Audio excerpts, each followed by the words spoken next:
যখন যখন কাহিনীতে নয় জীবনে আপনি জানেন আর কিছুক্ষণ বাদেই আপনার মৃত্যু। নিমিষেই পৃথিবীতে থাকবে না সেই লড়াই কিন্তু জারি রয়েছে। আর এইটুকু আলোই তার পক্ষে যথেষ্ট আবার নতুন করে লড়াই শুরু করা। যারা নিমিষাকে বাঁচানোর জন্য লড়াই করছে তারাও তাদের অসম্ভব লড়াই দৃঢ়তার সঙ্গে চালিয়ে গিয়েছে। যদি যাকে খুন করার অভিযোগ তার বাড়ির লোকেরা ক্ষমা প্রদর্শন করে তাহলে এই ফাঁসি রদ হয়ে যাবে। দুজনের মধ্যে তিক্ততা এমন বেড়ে যায় যে নিমিষা প্রিয়ার দেশেও ফিরতে পারে না। তার কারণ এই তালাল আব্দো মাহদি তার পাসপোর্টটা জোর করে নিয়ে নেয়। কূটনীতি যেখানে থেমেছে সেখান থেকেই বিশ্বাস শুরু হয়েছে।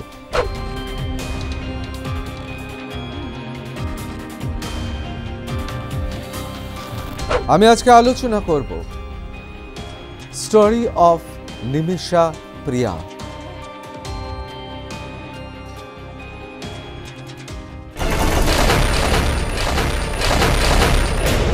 ওয়েব সিরিজের ভাষায় টান টান রুদ্ধশ্বাস মুহূর্ত, কিন্তু তার থেকেও ভয়ঙ্কর, তার থেকেও রোমাঞ্চকর। যখন কাহিনীতে নয় জীবনে আপনি জানেন আর কিছুক্ষণ বাদেই আপনার মৃত্যু, কাউন্টডাউন শুরু হয়ে গেছে। আর সেই সময় যদি খবর পান যে আপনার মৃত্যুদণ্ড স্থগিত হয়েছে তাহলে আপনার মনের অবস্থা কি? আমি ঋতব্রত ভট্টাচার্য শুরু করছি রণক্ষেত্র। হ্যাঁ, ঠিক এমনটাই ঘটছে এক ভারতীয় তনয়ার। আমরা আজকে সরাসরি চোখ রাখব তার দিকে। তার কারণ গত কয়েক বছর ধরে এই ভারতীয় কন্যাকে বাঁচানোর জন্য লড়াই চলছে।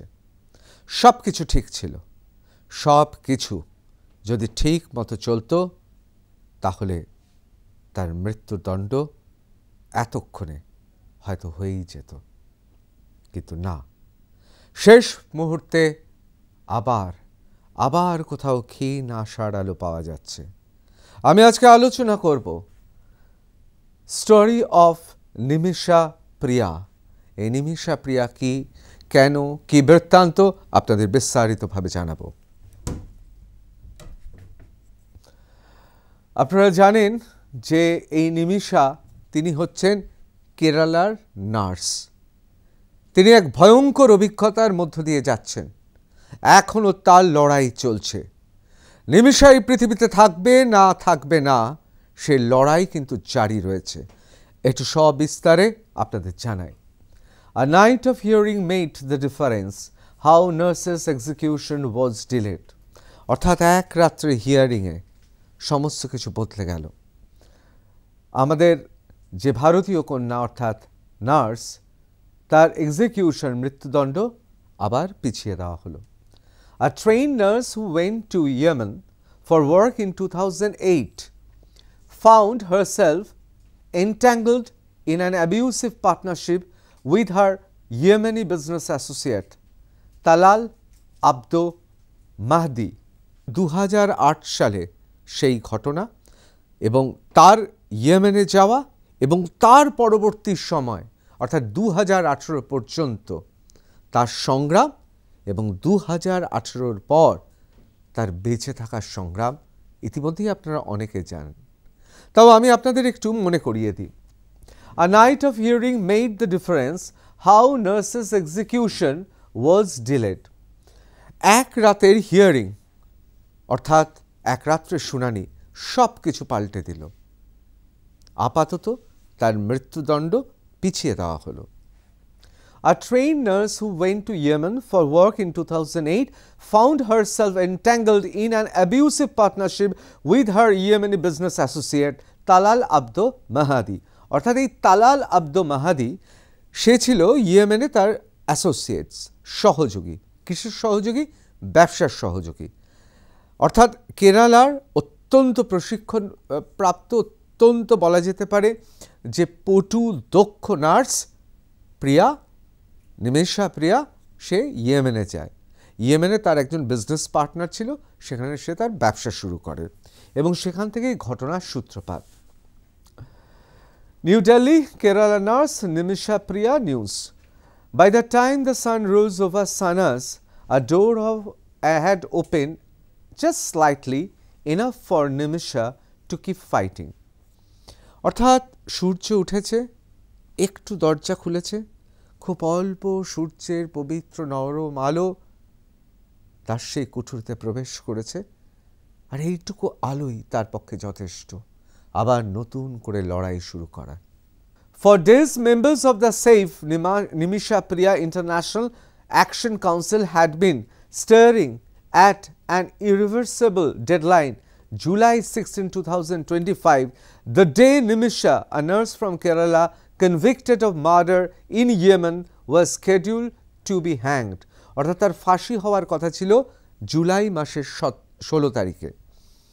এবং এই যে save Nimisha Priya international action council, অর্থাৎ সেই সমস্ত সদস্যরা যারা নিমিষাকে বাঁচানোর জন্য লড়াই করছে, তারাও তাদের অসম্ভব লড়াই দৃঢ়তার সঙ্গে চালিয়ে গিয়েছে এবং তারা মনে করে নিমিষা আসলে নিরপরাধী। তাকে জোর করে, যেহেতু সে ভারতীয় এবং যেহেতু ইয়েমেন সেখানে ভারতীয় এবং তার পাশাপাশি তার ধর্ম খুব গুরুত্বপূর্ণ ফ্যাক্টর বা কারণ হয়ে দাঁড়িয়েছে, সেই জন্য তাকে ফাঁসিতে ঝোলানোর সমস্ত পরিকল্পনা, সমস্ত ষড়যন্ত্র সুসম্পন্ন হয়ে গিয়েছিল। অর্থাৎ কাউন্টডাউন শুরু হয়ে গিয়েছিল, কারণ 16 জুলাই অর্থাৎ 16 তারিখ, জুলাই মাসের 16 তারিখে তার ফাঁসি হয়ে যাওয়ার কথা। But late into the night before her execution, something changed. অর্থাৎ তার এক্সিকিউশন অর্থাৎ ফাঁসি কার্যকর হওয়ার ঠিক আগে সব কিছু পরিবর্তিত হয়ে গেল। For the first time since the case began, the brother of the victim came to the table. Subhas Chandran, lawyer and core member of the council, told NDTV, "We talked all night. By late morning, the execution was deferred. We got what we wanted. Some time to pursue the family now. Time, Chandran knows, is everything." আসলে সত্যি সময়ই তো সব। অর্থাৎ নিমিষার রক্ষার্থে যে council তৈরি হয়েছে, যে কাউন্সিলের অন্যতম সদস্য তার ভাই এবং অবশ্যই আইনজীবী এবং অন্যান্যরা রয়েছে, তারা অনেক কষ্টে সারা রাত প্রচেষ্টা করে তারা একটু সময় নিয়েছে। কিসের সময় নিয়েছে? যে যদি যাকে খুন করার অভিযোগ তার বাড়ির লোকেরা ক্ষমা প্রদর্শন করে, তাহলে এই ফাঁসি রদ হয়ে যাবে। অনেকে বলছেন এই টাইমটুকু অর্থাৎ এই সময়টুকুই যথেষ্ট। Time, Chandran knows, is everything. Chandran জানেন এই সময়টাই হচ্ছে এই মুহূর্তে সবচেয়ে বড় হাতিয়ার। Nimisha's story is well known now. A trained nurse who went to Yemen for work in 2008, she found herself entangled in an abusive partnership with her Yemeni business associate. আসলে সে খুব দক্ষ নার্স এবং সেই জন্য তার পেশাদারিত্বের খাতিরে ইয়েমেনের একজন এসে তাকে বলে যে চলো ইয়েমেনে আমরা একটা ব্যবসা করব। চোখে স্বপ্ন ছিল নিমিষা প্রিয়ার। তারা ব্যবসা শুরু করে 2008 সালে এবং তারপর এক বিচিত্র অভিজ্ঞতার সম্মুখীন হয় নিমিষা। তার কারণ নিমিষার পার্টনার সে অত্যন্ত বদ চরিত্রে, অত্যন্ত বদরাকি, কথায় কথায় হুমকি, মারধর, ধাক্কাধাক্কি এসব করত।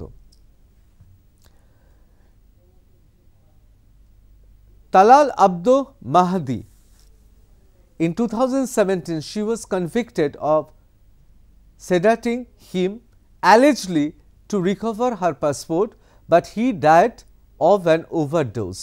Out of panic, she dismembered his body, an attempt to hide the crime.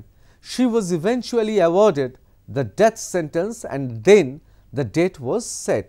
দেখুন কাহিনীটা হচ্ছে ঠিক এরকম, মানে দুজনের মধ্যে তিক্ততা এমন বেড়ে যায় যে নিমিষা প্রিয়ার দেশেও ফিরতে পারে না, তার কারণ এই তালাল আব্দো মাহদি তার পাসপোর্টটা জোর করে নিয়ে নেয়। নিমিষা জানে যে ইয়েমেনে যে এক অদ্ভুত অভিজ্ঞতার মুখোমুখি সে হয়েছে, যে পরিস্থিতিতে রয়েছে সেটা অসহনীয়। এই অসহনীয় পরিস্থিতি থেকে পালানোর জন্যই সে তার পাসপোর্টটা চায়, আর পাসপোর্টটা জোর করে তালাল রেখে দেয়। তালালের সঙ্গে তার সম্পর্ক তিক্ততা বাড়তে শুরু করে এবং অভিযোগ সে তার পাসপোর্টটা নেওয়ার চেষ্টা করে, এবং ঠিক সেই সময় he died of an overdose, অর্থাৎ সে নিজে ওভারডোজড হয় এবং ওভারডোজ হয়ে মারা যায়। তখন নিমিষাপ্রিয়া আরও ভয় পেয়ে যায়। হাতে পাসপোর্ট পেল বটে, কিন্তু কি করবে এই মৃতদেহ? সে মৃত্যুদণ্ডের জন্যে বা তার মৃত্যুদণ্ড হবে বলে নয়, এটা পরিষ্কার হয়ে গেছে দুজনের। যদি আমরা দেখি যে চারিত্রিকভাবে দুজনে কিন্তু একেবারে বিপরীতমুখী ছিল। অর্থাৎ তালাল ছিল বদরাগী, কথায় কথায় মারধর করা, হুমকি, আর অন্যদিকে নিমিষাপ্রিয়া খুব শান্ত, কিছুটা হলেও অন্তর্মুখী। এবং এই অসহনীয় অবস্থা থেকে পালানোর জন্য তার পাসপোর্টটা দরকার ছিল। এই পাসপোর্ট নেওয়ার সময় তাদের মধ্যে ধস্তাধস্তি হয়। পরবর্তীকালে দেখা যায় ওভারডোজ, অর্থাৎ ওষুধের ওভারডোজে মারা যায় ইয়েমেনি অ্যাসোসিয়েট, সহযোগী কার? নিমিষার, তালাল। তখন সে ভয় পেয়ে যায় এই মৃতদেহ নিয়ে কি করবে, এবং এখানেই সে একটা বিরাট ভুল করে বসে। সে তার মৃতদেহটাকে লুকিয়ে পালাতে চেয়েছিল, আর ধরা পড়ে যায় এবং তাকে মৃত্যুদণ্ডে দণ্ডিত করা হয়। বাট আন্ডার দ্য ইয়েমেনি শরিয়া ল, ইয়েমেনিতে শরিয়া ল চলে, অর্থাৎ শরিয়া আইন অনুযায়ী, there remained one lifeline, blood, money or diya. If the victim's family accepts the compensation and issues a pardon, the sentence can be revoked. Nimishal's supporters reportedly offered up to $1 million। ভাবুন, $1 billion দিয়েছে। তার কারণ Yemeni শরিয়া ল অনুযায়ী, অর্থাৎ Yemeni শরিয়া আইন অনুযায়ী, ব্লাড অর্থাৎ মৃত্যুদণ্ড, মানি অর দিয়া অর্থাৎ ক্ষমা প্রদর্শন, অর্থাৎ যার পরিবারের মানুষ মারা গিয়েছে তিনি যদি ক্ষমা প্রদর্শন করে দেন তারা, অথবা যদি তাদের টাকা দেওয়া হয়, অথবা মৃত্যুদণ্ড, এই তিনটে শাস্তি হতে পারে। For weeks the door remained firmly shut. সপ্তাহের পর সপ্তাহ চেষ্টা করা হয়েছে, কিন্তু কোনো আশার আলো দেখা যায়নি। Diplomacy had limits, faith stepped in. খুব গুরুত্বপূর্ণ কথা, যেখানে কূটনীতি কাজ করে না সেখানে বিশ্বাস কাজ করে। According to Chandran, it wasn't embassies or the courtrooms that changed the course, but it was faith, persistence and unlikely hotline between Kerala and Yemen. অর্থাৎ খুব পরিষ্কারভাবে চন্দ্রন বলছেন যে যেখানে অনেক কূটনৈতিক, অনেক মিশন, অনেক দৌত্য ছিল, অনেক চেষ্টা করা হয়েছে, কেন? তার কারণ যদি এই ফাঁসিটা রদ করা যায়, হয়নি। এবং সেখানেই কূটনীতি যেখানে থেমেছে সেখান থেকেই বিশ্বাস শুরু হয়েছে। সবিস্তারে বলি। Diplomacy has its limits in a war-torn country like Yemen. He said the Indian government tried its best, but there are challenges. So we turned to back channels, to religion, to humanity, and that's where the change came from. অর্থাৎ দেখুন, ভারত সরকার আপ্রাণ চেষ্টা করেছে, এমনটাই বলেছেন চন্দ্রন। আপ্রাণ চেষ্টা করেছে, কূটনীতিকরা সপ্তাহের পর সপ্তাহ, ঘন্টার পর ঘন্টা সময় ব্যয় করেছেন, না হয়নি। আসলে যুদ্ধ বিধ্বস্ত ইয়েমেনে এতটা সোজা নয় ব্যাপারটা। যখন কোনোভাবেই কূটনৈতিক মিশন দিয়ে, কোর্টরুম দিয়ে, আইনের ভাষায় কোনো রকম সাহায্য আশার আলো নেই, তখনই বিশ্বাস রাখতে হবে মানবতায় এবং ধর্মের ওপর। কি হয়েছে? No more legal routes, only mercy. আর কোনো আইনের পথ খোলা নেই, শুধু ক্ষমা প্রদর্শন, শুধুমাত্র সহানুভূতি, এছাড়া বাঁচার কোনো উপায় নেই। Chandran is clear-eyed about the path ahead. There will be no more hearings. The judiciary has done what it could. Now it's entirely up to the victim's family if they accept the diya and the pardon her. Nimisha lives, if not we will lose her. খুব পরিষ্কার, অর্থাৎ আর কোনো আইনের রাস্তা নেই। একমাত্র আক্রান্ত অর্থাৎ তালালের ফ্যামিলি অর্থাৎ তালালের পরিবার, তারা যদি ক্ষমা প্রদর্শন করে এবং কম্পেনসেশনটা নিয়ে নেয়, তাহলেই একমাত্র মুক্ত হবে, বেঁচে থাকবে নিমিষা চন্দ্রন। এটা খুব পরিষ্কার। We are grateful to Yemeni judicial system for giving us the window. সত্যি কথা বলতে গেলে আমরা সবাই ভারতবাসীরা ইয়েমেনের বিচার ব্যবস্থা, সে বিচার ব্যবস্থার প্রতি ঋণী। তার কারণ তার ভাই চন্দ্রন বলছে যে তারা সত্যি মনে করে যে জুডিশিয়ারি তাদের একটা জানলা খুলে দিয়েছে। এর থেকে বেশি কী বা তারা করতে পারত? It's all we asked for, one chance to plead, to apologize unconditionally, to show we mean no disrespect, only deep remorse. ওরা চেয়েছিল যে গোটা ঘটনাতে, দেখুন এটা তো ঠিক কথা, ইয়েমেনি তালাল তিনি তো মারা গেছেন, তিনি তো এই পৃথিবীতে নেই। সুতরাং চন্দ্রনরা বলছেন আমরা ক্ষমা চাইতে পারি, আমরা অনুতপ্ত হতে পারি, আমরা আনকন্ডিশনাল অ্যাপোলজি চাইতে পারি, আমরা কোনো নিঃশর্তে আমরা ক্ষমা চাইতে পারি। এর থেকে বেশি আমরা আর কি করতে পারি? Making a direct appeal to the Indian government and the public, Chandran said, "We ask the government of India, religious leader and every person with influence, please help us. The window is open, but we don't know for how long." সরকার অর্থাৎ ভারত সরকারকে এবং দেশের নাগরিকদের সবাইকে বলা হয়েছে, যার যতটুকু ক্ষমতা আছে, যার যতটুকু প্রভাব আছে, সবাই আসুন আমরা একসঙ্গে লড়াই করি। চন্দ্রন বলছে এর থেকে বেশি আর কী বা করা যায়? সত্যি তো তাই। আমরা এক নজরে একটু দেখে নিই টাইম লাইনটা। 2008 সালে Priya moves to Yemen, works as nurse, later opens a clinic. 2008 সালে প্রিয়া ইয়েমেনে যায়, সেখানে নার্স হিসেবে কাজ করে এবং একটা ক্লিনিক খোলে। 2015 সালে opens AI Amin medical clinic with Mehdi অর্থাৎ তালাল মেহেদি অ্যাজ কো ওনার। দুজনে মিলে 2015 সালে একটা মেডিকেল ক্লিনিক খোলে, ব্যবসা করবে বলে। একদিকে প্রিয়া নিমিষা অত্যন্ত সুদক্ষ সে নার্স, সে একটা ক্লিনিক খোলে এবং আপনারা জানেন যে ইয়েমেনের আইন অনুযায়ী সেখানে একজন আপনার সহযোগী থাকতে হবে সে দেশের, কারণ নিমিষা প্রিয়া তো সে দেশের নাগরিক নয়, সুতরাং দরকার ছিল এবং সে একজন অ্যাসোসিয়েট জোগাড় করে তালালকে নিয়ে সে একটা ক্লিনিক খোলে। March 2015, Yemen civil war intensifies, worsening local condition. 2015 সালের মার্চ মাসে ইয়েমেনের অবস্থা খুব খারাপ হয়ে যায়। চারিদিকে যুদ্ধ, গৃহযুদ্ধ, নিজেদের মধ্যে ঝামেলা, সব মিলিয়ে একটা যুদ্ধকালীন পরিস্থিতি এবং সেই সময় ইয়েমেনের অবস্থাও খুব খারাপ হয়ে যায়। 2016 সালে Priya reports harassment and document seizure by Talal Mehdi does not receive police help. 2016 সালে তার পাসপোর্ট নিয়ে নেয় জোর করে তালাল এবং সে পুলিশের কাছে যায়, কিন্তু পুলিশ কোনোই সাহায্য করেনি। জুলাই 2017, প্রিয়া attempts to recover her passport by sedaling Mehdi, who dies, later arrested. এরপরেই সে 2017 সালেই ওই ঘটনা ঘটে, ওর পাসপোর্টটা জোর করে নিতে যায় এবং তারপর কি হয়, তারপর মৃত অবস্থায় পাওয়া যায় এবং এই মৃতদেহ লুকিয়ে ফেলে এবং গ্রেফতার করা হয় নিমিষা প্রিয়াকে। August 2017, arresting while trying to flee the country. এরপরেই 2017 সালে যখন এই সমস্ত ঘটনা ঘটেছে, জুলাইয়ের ঠিক পরেই আর কি, এক মাস পরে সে আত্মগোপন করে পালাতে চায় আর তখনই গ্রেফতার করা হয় তাকে। 2018 সালে কি হয়?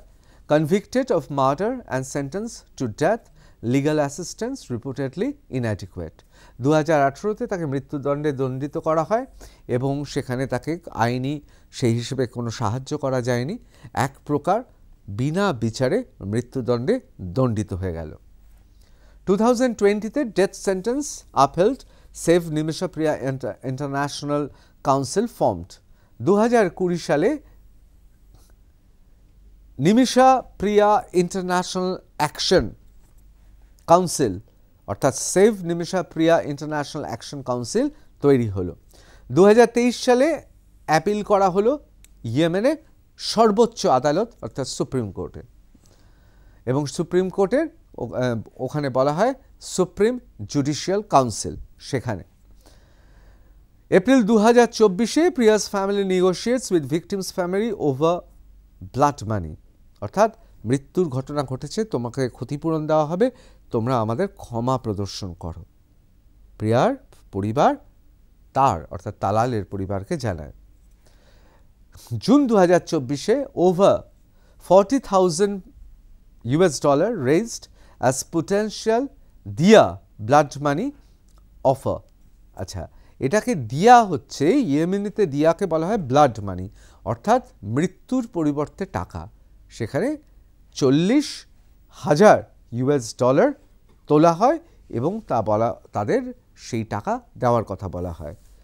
15 July 2025 execution initially scheduled for July 16, 2025 is officially postponed after diplomatic and religious intervention।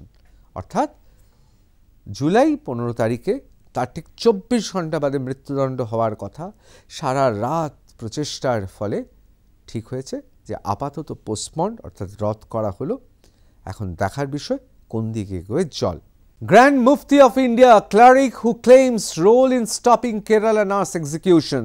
The title Grand Mufti of India refers to a senior Islamic legal authority, often regarded as the highest ranking among the Islamic scholars in the country. আমাদের এখানে যত Islamic scholar আছেন তাদের মধ্যে ইনি একেবারে স্বতন্ত্র। বলা হয় তিনি হচ্ছেন তার জায়গা সবার ওপরে। তিনি ইসলামিক ল অর্থাৎ ইসলামের আইন, ইসলামের ওপর অসাধারণ তার পাণ্ডিত্য। শোনা যাচ্ছে তিনি গ্র্যান্ড মুফতি অফ ইন্ডিয়া, তিনি রদ করেছেন এই ফাঁসির আদেশ, কিন্তু ফাঁসি কিন্তু রদ হয়নি, আপাতত স্থগিত রয়েছে। কিন্তু এই রকম অসম্ভব করলেন কি করে? A top Indian Muslim cleric who played a key role, তিনি একটা বিরাট তার অবদান রয়েছে এর পেছনে। কেন বলছি? তার কারণ নিমিষা প্রিয়া তার তো ফাঁসি হয়ে যাচ্ছিল, আর কয়েক ঘন্টা বাকি ছিল। Sheikh Abu Bakr Ahmed, the grand mufti of India, অর্থাৎ ইনি reached out to the prominent Yemeni scholar Sheikh Umar bin Hafiz, urging him to intervene with the family of Talal Abdo Mehdi, the Yemeni man Priya was convicting of killing। অর্থাৎ তালালের পরিবারের সঙ্গে কথা বলার জন্য। ইনি একজন অত্যন্ত দক্ষ আইনজ্ঞ, ইসলামিক আইন সম্পর্কে তার অগাধ পাণ্ডিত্য, প্রগাঢ় পাণ্ডিত্য তার ইসলামের ওপর। তিনি কি করলেন? তিনি সরাসরি ইয়েমেনে সেখানকার অত্যন্ত নামী আরেকজন ইসলামিক স্কলার শেখ উমর বিন হাফিজের দ্বারস্থ হলেন। তিনি বললেন যে তালাল তার পরিবারের মানুষজনকে বুঝিয়ে আপাতত স্থগিত করা গেছে। Kathapuram says his intervention succeeded in securing postpone for Nimisha Priya's execution, এবং এই মুহূর্তে addressing to the media at Karathupur near Koshikote on Tuesday, Mr. Abu Bakr Musliar said he successfully appealed to Yemeni scholars to intervene in Nimisha Priya's case, considering the importance of saving human life. According to Mr. Abu Bakr Musliar, Chadni Oman MLA has assured that the blood money would be provided if the family of the victim Talal Abdo Mahdi agreed to grant clemency and accept the compensation। অর্থাৎ এই পুরো ঘটনাটা ঘটেছে শুধুমাত্র বিশ্বাস এবং শুধুমাত্র মানবিকতার খাতিরে। এটা একটা অদ্ভুত ব্যাপার, যেখানে বিচার ব্যবস্থা পাচ্ছে না, যেখানে কূটনীতিক মিশন পাচ্ছে না, যেখানে আর্মি পাচ্ছে না, সেখানে শুধুমাত্র বিশ্বাসের জোরে, মানবিকতার জোরে নিমিষা, বলছি তার মৃত্যুদণ্ড রদ হয়নি, স্থগিত হয়েছে, কিন্তু এখনো পর্যন্ত নিমিষা আমাদের মধ্যে রয়েছে। এবার আমরা চলে আসি ফার্স্ট পোস্ট কি লিখছে, হেকটিক পার্লেজ অ্যান্ড ডিপ্লোম্যাটিক ইন্টারভেনশন, অর্থাৎ অবিরাম কথা বলতে হয়েছে, অবিরাম বোঝাতে হয়েছে, কথোপকথনের মাধ্যমে আমরা এই জায়গায় এসে পৌঁছেছি। অ্যাকর্ডিং টু সোশ্যাল ওয়ার্কার সামিল জেরোম Bhaskaran, who has been leading the negotiations in Yemen to secure Kerala nurse Nimisha Priya's release, the delay in the execution of the Nimisha came at the 11th hour. একদম শেষ মুহূর্তে গিয়ে স্থগিত করা গেছে।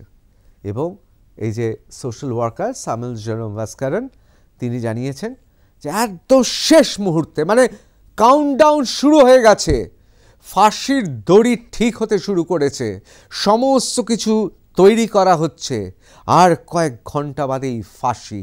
ঠিক সেই সময় পৃথিবীতে খুব কম এই ধরনের ঘটনা ঘটেছে, সেই সময়তেই একটা আশার আলো দেখা গেল। He told the Indian Express that the decision came after Abdul Malik al-Nahia, ruler of the Al-Wasaf region, met the president of Yemen last Friday. অর্থাৎ একেবারে শেষ মুহূর্তে প্রেসিডেন্টের সঙ্গে দেখা করা হয়েছিল। দেখা করেছিলেন কে? আল ওয়াসাফ রিজিয়নের যিনি রুলার, শাসক তিনি। আর day after president Rashad al Alimi consented to defer the execution, অর্থাৎ প্রেসিডেন্ট তিনি অনুমোদন করলেন, ঠিক আছে স্থগিত করা হয়েছে, আমি স্থগিতে অনুমোদন করলাম। The Indian government also goat involved in this mission. এই মিশনে কিন্তু ভারত সরকার পুরোপুরি ছিল। There was a directive from the Yemen authorities not to disclose the details, he quoted as telling Indian Express. Bharat সরকারও এই পুরো ঘটনার পেছনে, ভারত সরকার তার দৌত্য মিশন চলছে, কূটনৈতিক, মানবিক, সমস্ত রকমভাবে চ্যানেলগুলো থেকে চেষ্টা করা হচ্ছে। তবে হ্যাঁ, খুব পরিষ্কারভাবে বলে দিয়েছেন Yemen authorities, not to disclose detail, সমস্ত কিছু এই মুহূর্তেই সামনে আনা যাবে না। তার কারণ ইয়েমেনেও এটা খুব স্পর্শকাতর একটি ঘটনা।